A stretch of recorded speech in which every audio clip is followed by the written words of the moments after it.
আমি কিন্তু ওই যে প্রেম বিশেষজ্ঞ হুজুর না, এগুলোতে আমি কিন্তু মজা পাই না, সে মজা পায় হয়।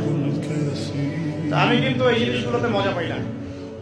ওই যে সুরসুরি মার্কা প্রেমের ওয়াজ করে যুবকদেরকে হেদায়েত দেওয়া যাবে? এগুলো প্রেম নয়, এগুলো হচ্ছে জিনা। এগুলো কি জিনা আর সত্যিকারের ডিভাইন ভালোবাসার মধ্যে পার্থক্য আছে। জিনা হচ্ছে স্বার্থ কেন্দ্রিক। জিনা কি কেন্দ্রিক? এখানে স্বার্থ থাকে, কি থাকে?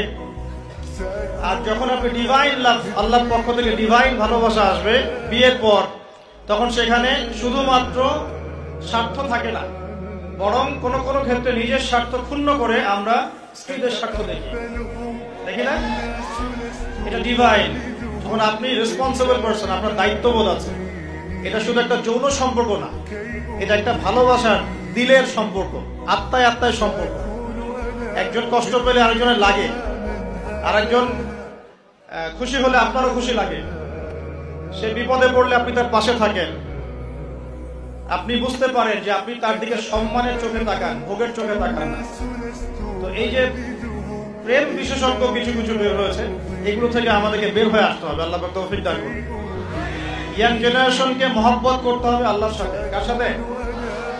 আল্লাহর সাথে মহব্বত করেন, তার রাসূলের সাথে মহব্বত করেন, তার কিতাবের সাথে মহব্বত করেন, রাসূলের সুন্নতের সাথে মহব্বত করেন।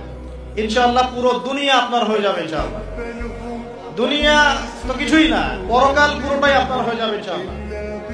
আর আপনাদের জীবনের উদ্দেশ্য হবে আল্লাহর সন্তুষ্টি অর্জন করা। কি করা? যে কোনো কাজ হোক, যত ছোটই মনে হোক না কেন, হোক সেটা একটা ছোট্ট দিনই প্রজেক্ট, বড় কোনো ভিশন। আপনি দিনের জন্য একটা মসজিদ মাদ্রাসা করেছেন, অথবা আল্লাহর জমিনে দিন একদম কায়েম করেছেন, ছোট হোক আর বড় হোক, কিছু একটা আল্লাহ রাব্বুল আলামিনের সন্তুষ্টির জন্য এই দুনিয়ায় করে যেতে হবে। আল্লাহ পাক তৌফিক